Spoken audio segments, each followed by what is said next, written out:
Vai para outro assunto. A gente vai para a matéria de Paulo Capelli, ele mesmo. A gente vai falar quem é o patriota que a Polícia Federal tentou desbloquear uma senha 10 milhões de vezes. Eu não sei se a PF já havia tentado tantas vezes desbloquear uma senha como essa, mas quem vai contar para a gente é ele próprio, Paulo Capelli, que está com a gente aqui no estúdio do Metrópolis. Boa tarde, Capelli. Boa tarde, Neila. Boa tarde a todos. Na verdade, a Polícia Federal tentou 10 milhões de vezes desbloquear a senha de um patriota que foi preso em decorrência do 8 de janeiro. Já pensou? É muita tentativa, né? Isso, obviamente, não é feito manualmente, né, Neila? Tem um aplicativo da Polícia Federal que faz automaticamente essa combinação de senhas, ou seja, 10 milhões de vezes combinações alfanuméricas, né, tanto de números quanto de letras, e não conseguiram de jeito nenhum acessar o telefone Galaxy do manifestante Renato Marquezini. Ele foi preso após 8 de janeiro, suspeito de envolvimento nos atos de depredação aos três poderes, e o ministro Alexandre de Moraes quer saber qual foi a exata participação dele nesses atos. E, para isso, determinou a apreensão do aparelho. Ocorre que depois de a Polícia Federal analisar, os peritos da PF analisarem o aparelho, não conseguiram acessar.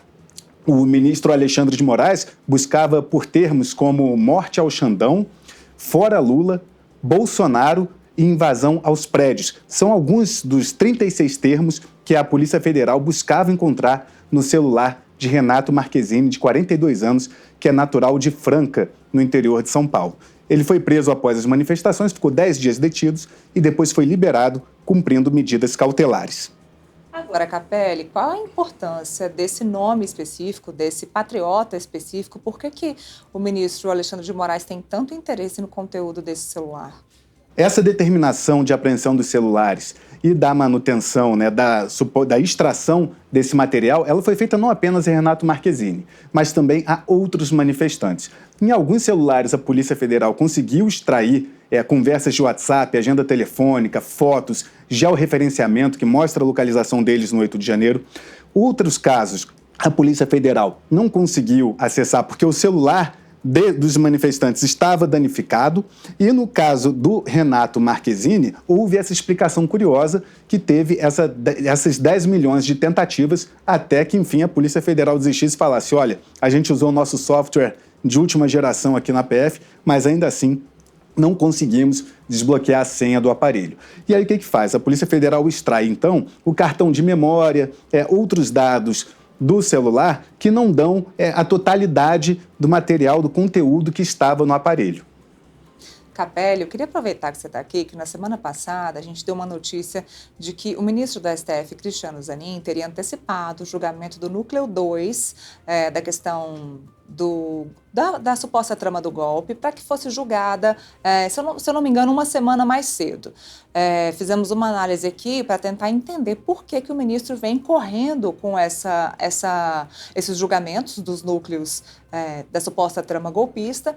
Eu queria entender o porquê de acelerar esse processo, se você acredita que acelerando esse processo poderia, por exemplo, abafar a questão das pesquisas, as pesquisas que saíram na semana passada sobre os números aí de aprovação e de reprovação do governo Lula, se isso ajudaria também a abafar essa questão da reprovação do governo Lula.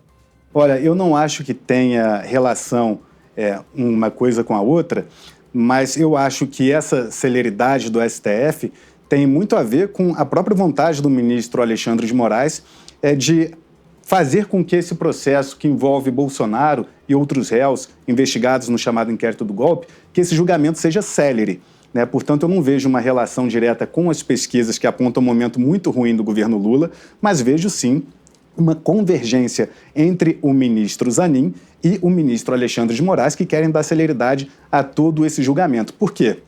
Na cabeça dos ministros do STF, quanto antes o julgamento for concluído, mais longe estará da eleição presidencial de 2026. E eles querem terminar esse julgamento antes para que não fique essa questão do Bolsonaro toda hora aparecendo na mídia, né, se colocando como vítima, né, ele alega que é vítima. Ele já pediu, por exemplo, são 5 ministros da primeira turma que vão julgar Bolsonaro. Ele pediu a suspeição de 3.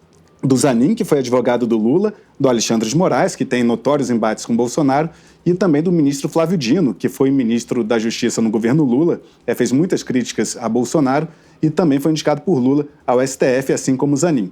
Então, Bolsonaro pediu dos 5 ministros o afastamento de 3, o que, na visão do ex-presidente, deixa claro ali que ele já tem uma condenação na primeira turma do STF. Então, Bolsonaro fica afirmando, né, que é vítima de uma perseguição, que o STF já tem uma condenação contra ele, e isso dá mídia para o ex-presidente. Ele vai começar a circular, a fazer um tour pelo Brasil, inclusive no Nordeste, levando esse discurso. E o STF avalia que esse discurso fortalece o candidato da direita, seja Bolsonaro, que está inelegível, mas tenta reverter, ou seja o nome que Bolsonaro apoiar, e que, portanto, uma condenação mais célere, encerrando o julgamento, né, e que, ao que tudo indica, será pela prisão de Bolsonaro. Não tem como haver condenação a Bolsonaro no inquérito do golpe sem prisão, ou seja, uma condenação necessariamente implicará em prisão, não se sabe por quanto tempo. Então, tem toda essa expectativa do STF de fazer de forma célere para ficar longe do período eleitoral, para que não fique o discurso de Bolsonaro coincidindo com o período das eleições. Contudo, a gente lembra, né, Irila, que tem recursos também. Ou seja, após a condenação, a possível condenação de Bolsonaro pelo STF, o ex-presidente pode recorrer. A gente lembra o caso do ex-presidente Fernando Collor, que foi condenado no ano passado, em 2024, por um caso de corrupção. O STF condenou Fernando Collor, ele recorreu com embargos de declaração, embargos infringentes, e até hoje o ex-presidente Fernando Collor está solto.